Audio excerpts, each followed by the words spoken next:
Good morning, kids. Now, welcome to the virtual class, day 2. Yesterday, we learned about standing line. Now, today, we are going to learn about sleeping line. So, I have already prepared a sheet for you. This is a ladder, and I have put the dots here like this.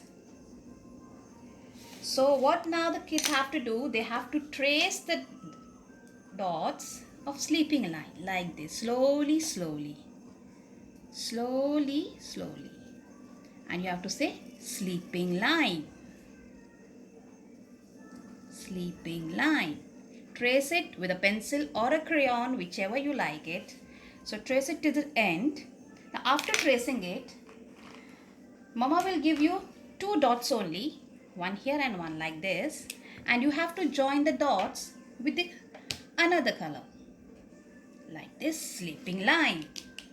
We can take a dark color also. Sleeping line, or you can do it with a pencil, whichever is comfortable to you. Sleeping line.